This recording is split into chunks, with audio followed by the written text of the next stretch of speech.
Volvemos en este bloque, en este último bloque, con el doctor Pablo Rodas Martini. Doctor, me gustaría hablar de los desafíos que va a enfrentar el próximo gobierno en relación a la economía. Ya vimos que tenemos un gran desafío en lograr que vengan más inversiones, pero también tenemos desafíos domésticos muy importantes, y es intentar migrar mucho más gente del estado de miseria a un estado de mejor subsistencia, a un mejor estado de cosas, ojalá a una clase media. Vemos que en muchos países eso ha sido posible, y seguimos sin entender por qué en Guatemala no es posible. Muchos dicen que el Estado necesita ser más efectivo en su subsidiariedad para poder ayudar a todos esos estamentos de la sociedad que están rezagados a mejorar sus condiciones y que puedan entonces migrar a condiciones de niveles socioeconómicos mejores. Se habla de una reforma tributaria.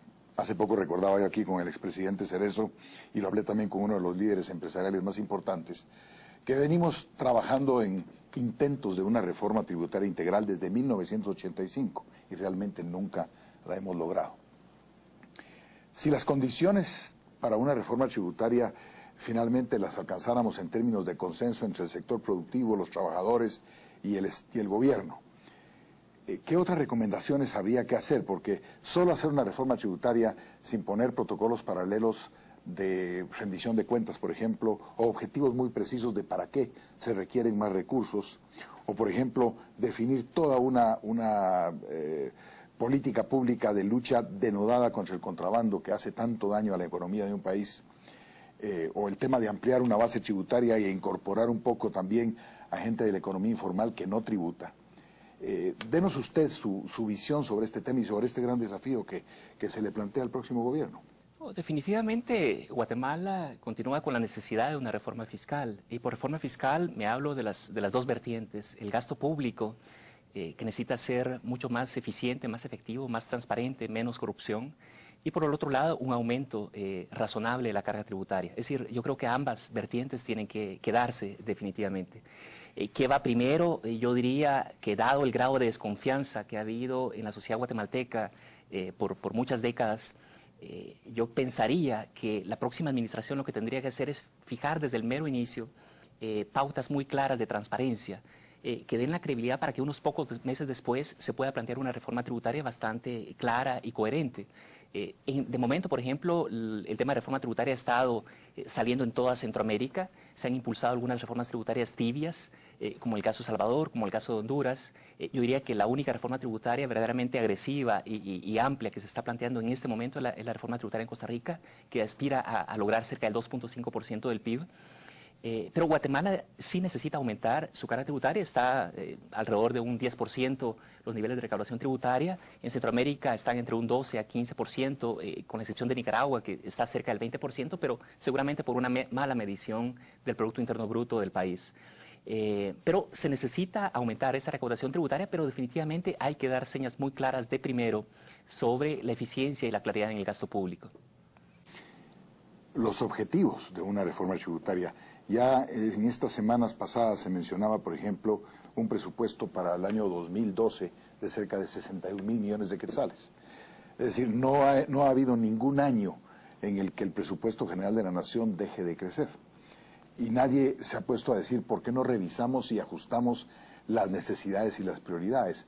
Denos algunas de las directrices más precisas que usted como economista recomendaría en lo que es una nueva visión presupuestaria en el país. Definitivamente desarrollo humano. Es decir, si uno tuviera que revisar por qué Costa Rica en este momento se ha distanciado tanto del resto de Centroamérica, por qué Costa Rica logra captar mucho más inversión extranjera que el resto de Centroamérica, casi que junto lo mismo que recauda toda Centroamérica a nivel de inversión extranjera, por qué su menú exportador es tremendamente diferente al del resto de Centroamérica, por qué ya está en otra liga a nivel de países, sin ser todavía un país industrializado, es por su gran inversión en desarrollo humano a lo largo de décadas. Ellos sencillamente están cosechando en este momento los beneficios, los réditos de una política de agresiva inversión en desarrollo humano de los últimos años. No es infraestructura, es decir, Costa Rica tiene serias limitaciones de infraestructura productiva, en carreteras, en puertos, en aeropuertos todavía, es decir, es parecido en algunos casos al resto de Centroamérica, sino que su gran apuesta fue por el desarrollo humano, y yo diría que si hubiera que reorientar el presupuesto del país hacia el mediano y largo plazo, tendría que ser alrededor de desarrollo humano. El tema de infraestructura se puede ir solventando, lógicamente se necesitan recursos públicos también, pero esto debería debería ir más en la línea de alianzas público-privadas. Es decir, en la medida de lo posible que el sector privado participara más en los ejes de la infraestructura productiva, en puertos, en aeropuertos, incluso en algunas carreteras importantes.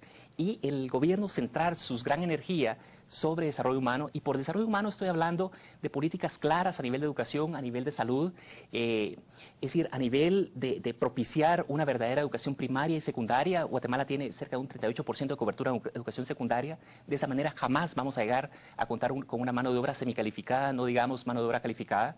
Entonces, Guatemala tiene que invertir fuertemente a nivel de salud, por ejemplo.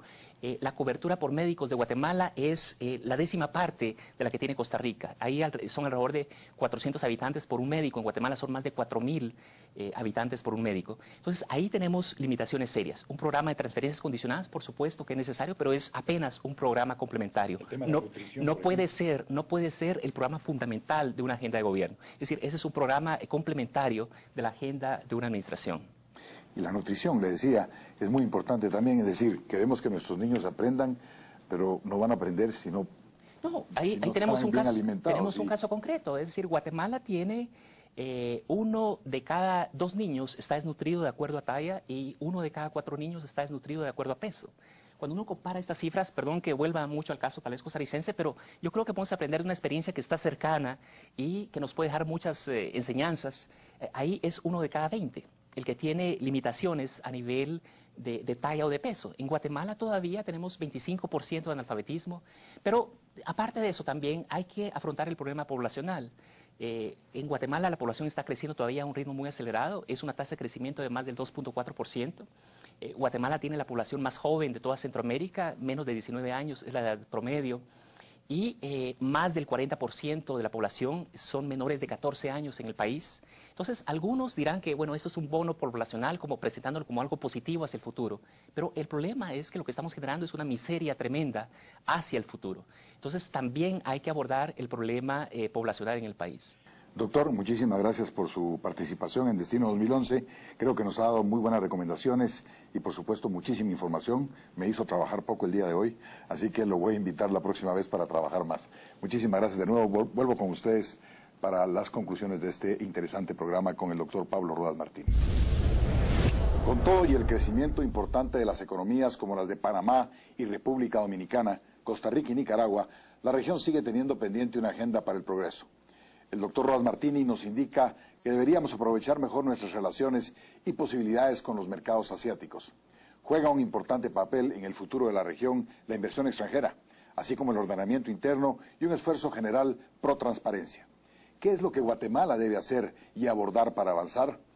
Además de aprovechar los mejores escenarios para abordar mercados de gran potencial, es oportuno hablar sobre el tema fiscal. Debe haber una reforma tributaria en 2 direcciones, nos dice Rodas Martini. Debe haber transparencia y austeridad en el gasto público y, en compensación, un incremento de la tasa tributaria. Con reglas claras desde el inicio, el gobierno próximo tendrá la oportunidad de avanzar hacia un plan real de desarrollo humano, que es un tema pendiente no solo en Guatemala. Nuestro país tiene menos del 10% de carga tributaria, mientras el promedio es del 12%. Un ajuste en esas 2 direcciones es ineludible. De seguir en la misma línea, lo que seguiremos haciendo será una ruta a la miseria que no hemos logrado corregir. Los espero el próximo domingo en Destino 2011. Le agradezco al doctor Pablo Rodas Martini el haber acompañado. Gracias. Muy buenas noches, doctor. Buenas noches. Y muy buenas noches a todos ustedes. Guatemala apenas si logra captar cerca de un 2% del PIB a nivel de inversión directa extranjera. Estamos todavía creciendo de una manera mediocre comparados con Asia. Estamos creciendo a la mitad del crecimiento asiático. Guatemala tiene 1 de cada 2 niños está desnutrido de acuerdo a talla y